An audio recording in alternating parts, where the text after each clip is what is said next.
everyone, it is Dani and welcome to this update video. I hope you're doing great, and we'll be talking about Invest 97L as it continues to produce a lot of heavy rain across the Western Caribbean, which is impacting portions of Central America. And of course, there's another area of all that moisture and rainfall activity down in the southeast. We'll be talking about that as well. But first things first, I want to bring your attention to a quake which struck Nepal.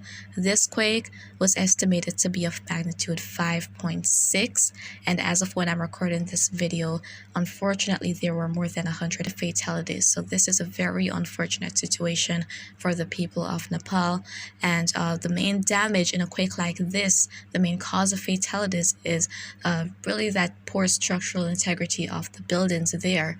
So once these buildings are not properly built or they're very weak, it is very easy for them to collapse even in a moderate earthquake such as that one. And back on Monday here in Jamaica, we got some pretty substantial damage, especially across Kingston, and that was a 5.4 earthquake. Fortunately, no fatalities here.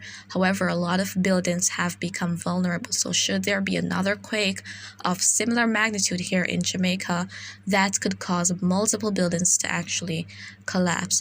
And we always hope for these things not to happen, but unfortunately for Jamaica, we've got fault lines running right through the country. And this is even a map here that is showing the active seismic spots between 2010 to 2020 in terms of earthquake activity. And so we can see that the greatest density of quakes have been over in eastern Jamaica. So even with some of our most notable quakes in history, they have happened over in the eastern part of Jamaica. So there is a high chance that another moderate earthquake will be hitting somewhere over in the east, especially over in Portland. There have been so many quakes with their epicenters over in Portland. So unfortunately, that is just the reality that we cannot ignore. Hopefully the various agencies here will be taking steps to mitigate the potential damage which could be done should another one hit, because a lot of buildings, as I said, they have been damaged, but they're also very, very old. The newest buildings are not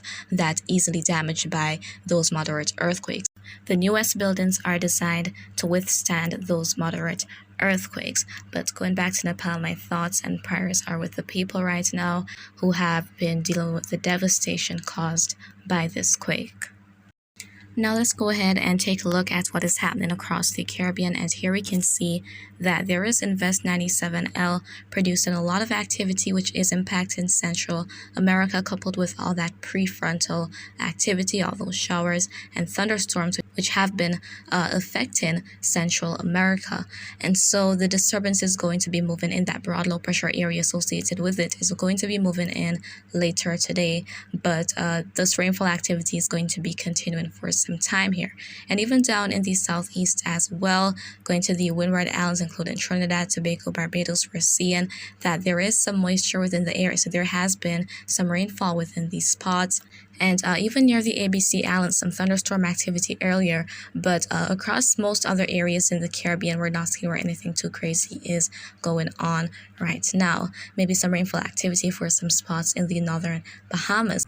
Now, as we take a look at the rainfall forecast map here, as we see more of those shades of oranges, reds, those burgundies as well, and even those purples, that is indicative of a lot of heavy rain. So across portions of the northern Bahamas, sections of western Cuba, most of Central America, especially for parts of Mexico, going to Belize, the Keys of Belize, Honduras, and the Bay Islands, going over into Guatemala. There could be a lot more heavy rain, even across Nicaragua as well. There could be a lot more heavy rainfall activity. As we head down to northern South America, Colombia, parts of Venezuela, there may be some heavy downpours at times. That rainfall chance is not very, very high for the Guyanas. As we head to the ABC Islands, there may be a heavy downpour or a brief thunderstorm or so as we head through today. Going toward Trinidad, Tobago, Barbados, parts of Martinique, Dominica, the Grenadines, and even for Grenada, there could be some heavy rainfall at times, or it could be the case where there's just intermittent light or moderate showers throughout the day. Then as we head up to Dominica, Guadeloupe, Antigua and Barbuda, Montserrat, St. Kitts and Nevis, Anguilla, St. Martin, St. Bartholomew, the Virgin Islands, Puerto Rico, most of Hispaniola, Jamaica, and Cuba, we can see that there is not a whole lot of rainfall activity expected for these areas. For the Cayman Islands, there may be some showers moving through here and there. Similar story as we head toward the rest of the Bahamas and even the Turks and Caicos Islands as well. So guys, that is what is expected as it relates to the rainfall activity, and we could see development later this month. And let's see what models have to show. So GFS continues to expect that we could see even multiple systems around the mid to latter part of the month. This is as we head out to Tuesday the 14th, and there we can see that GFS is showing that we'll see something forming in the South Caribbean.